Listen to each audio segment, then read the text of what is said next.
So, Mauerbrecher VK16801P. It comes with a clown skin. They took away the bicycle, by the way, and the MP40 for the turret.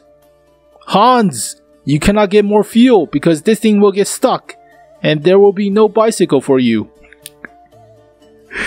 So I tried really hard to look for actual leaks for the advent calendar deals of this year, but Wargaming is covering up their steps very carefully not to leak anything because they want to take advantage of the limited time deal offer technique, rush you into buying stuff.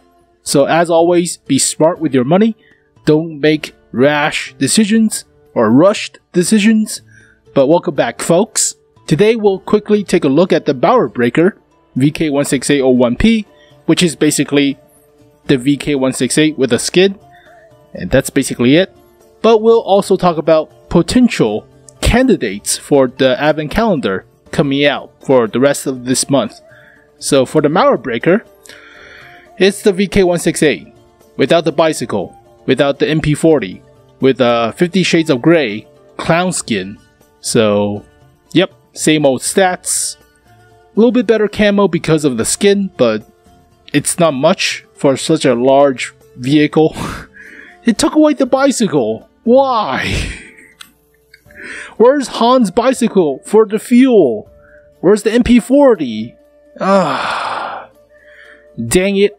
Also, it's actually a little bit worse to have clown skin now for premium tanks because we get to paint the tanks in patch 9.21 with all pink skin, but you cannot do that for clown skin. That sucks! You cannot paint this vehicle entirely pink unless you have the normal version, not the Mauerbrecher version.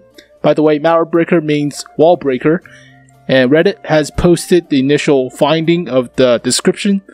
It's very funny. This tank was supposed to use for defending Berlin at the end of World War II. Never happened. But the transportation along the streets, because of the weight of the vehicle, it crushed to the ground and got stuck in the subway tunnels. The subway was not used, so this thing was buried, quote unquote, until 1980s, where they extracted this vehicle for breaking the Berlin Wall. First of all, that never happened. No tank is going to be stuck in a hole for like 40 years until they extract it or salvage it for breaking up the Berlin Wall. So what happens in 40 years? People just drive through around this hole? There's a gigantic hole in the ground. I think people will notice. So basically, this description is horseshit. Alright, but yeah, this vehicle is basically the same as the VK168 that we already talked about. So they took away the MP40, they took away the bicycle for Hans. So yeah, this description is a lot more accurate. It only existed in prototypes or blueprint prototypes, so it's not a real tank. It's a paper tank. Alright, but stats wise, it's the same vehicle. It's actually a little bit worse because of the clown skin. Clown skins are like half of actual camo. If you put actual camo on the VK168, it's better than the clown skin, as you can see right here with the concealment. So yeah, all the stats are the same. 4.64 horsepower per ton ratio. Where the hell is that infamous horsepower per ton? Yep, here it is. Garbage. It does have the view range, 400 meters, but this thing is huge. It's not concealed properly, so terrible camouflage values. And you cannot paint this vehicle entirely pink because it's already clown skinned. So there you go, folks. Mauerbrecher. Is it worth it? Still has the large cupola weak spot about machine gun port. So already talk a lot about the VK168. They did not change the stats. So this is the final deal for this year. Might as well get the Luva. I mean, the Luva is a lot better because they buffed it. And the turret is basically impenetrable unless you shoot the cupola on top, which is a very small target. And yeah, it has a very good gold shell as well, 294mm of pin. And actual AP shell is also pretty good, 234. The downside is large lower plate, and the DPM sucks, like terrible. Yeah, 1669, that's garbage. But it's pretty decent as a premium. You don't really need to spam a lot of gold shells, and if you do, it pins. So there you go, folks, the Mauerbrecher. But let's talk about actual potential candidates for the advent calendar list. Now, most of these vehicles should come with a default version of the skin, so not the Mauerbrecher, but the actual VK168. So you can paint it with the pink skin, whatever. But yeah, we have the capabilities now. Yeah, we have the capabilities to paint the vehicles whatever we want, with whatever color we want. On the test server, they only give us the Saints Row purple and the aqua blue skin. So, but you can also apply camouflage over the actual base coloring. So look for this transparent pattern in the back, that which allows you to put the pattern on top of the base paint. But it's a lot better for the Chinese because they have a lot more of these transparent paint stuff. So whatever. But let's talk about potential candidates for the advent calendar vehicle sales, because recently they buffed a few vehicles, and here are some of them. And the first vehicle that I think could make an appearance on this year's advent calendar is the Samoa SM. So they recently buffed this vehicle. They buffed the DPM and the armor at the front. They lowered the speed, so it's a little bit more of a heavier, better protected AMX 5100, but it's a premium. So we saw this vehicle last year, but there were no opportunities to include this vehicle into the premium shop.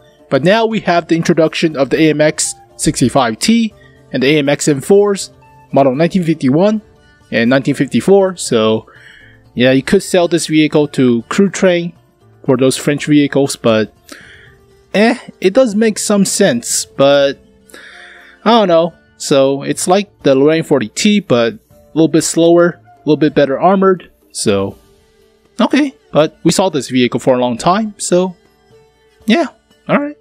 That's probably going for next week after 9.21 comes out, because you need to have the actual AMX 65T and the M4s, right? The next tank that I think could make it to the advent calendar for this year is the Corvettes 1. And I say that because they buffed this vehicle late summer with the HD remodel. They buffed the frontal hull armor, buffed the mobility a little bit, kept the gun. So it could make it to coming out for this year, but it's not as likely as with the Samoa SM because we're not getting Russian heavy tanks in the normal tech tree.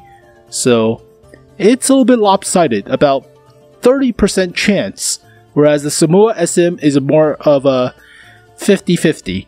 So yeah, it could come out, but I'm not putting money on it. But we do not have very good premiums on the tier 8 spot for the normal tech tree, like the IS-6 for example. So they could introduce this vehicle for the advent calendar and then make it into a normal premium on the tech tree. That would be great. So I'm hoping for it. But for last year, they did it for the Krupp-Steyr Waffenträger and did it for the STRV S1. So hopefully they add this vehicle and make it a normal premium a few months later down the road. But I do like this tank.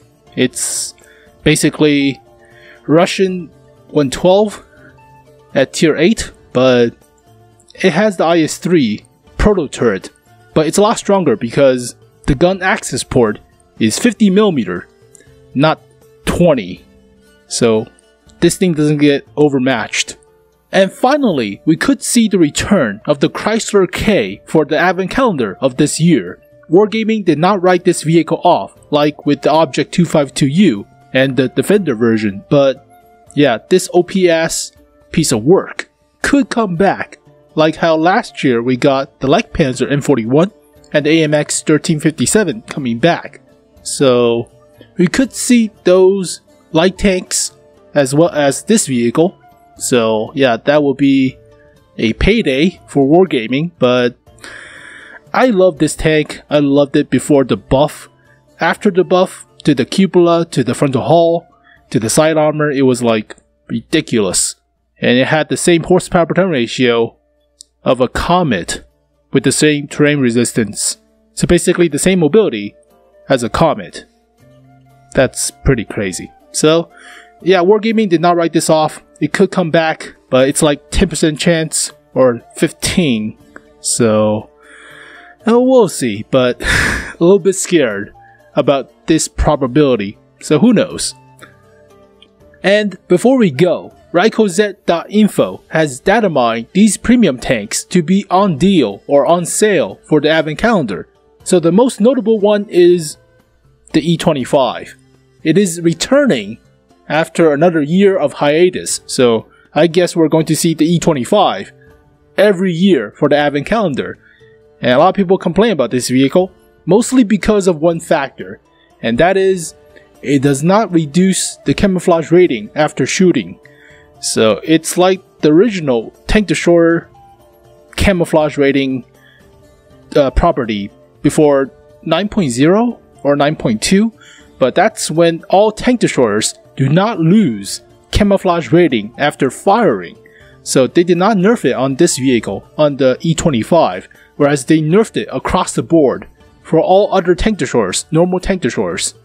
I don't know if they did it for the Dicker Max or any other premium TDs, but that's one case for the E25. It rapid fires without losing camo after each firing, or I may be wrong, but that was a hot topic back then, so alright, but I'll post a list of what I think could be the likely outcome of some of the premiums that I think could make it to this year's advent calendar. But like always, guys, think before you buy anything. Be smart with your money. Don't make rash decisions. And we already know most of the vehicles because they pretty much already in the res folder. And it's not a surprise, like you're not going to see the M4 Calliope coming out with missiles. That's not going to happen, alright? So some of these premium tanks are okay. We're not going to see the Object 252U, so don't worry about that. But we could see the return of the Chrysler K. So wargaming did not write that off just yet, so maybe. But thank you guys for watching this video. Hopefully you guys enjoyed it. I'll see you guys next time. Peace.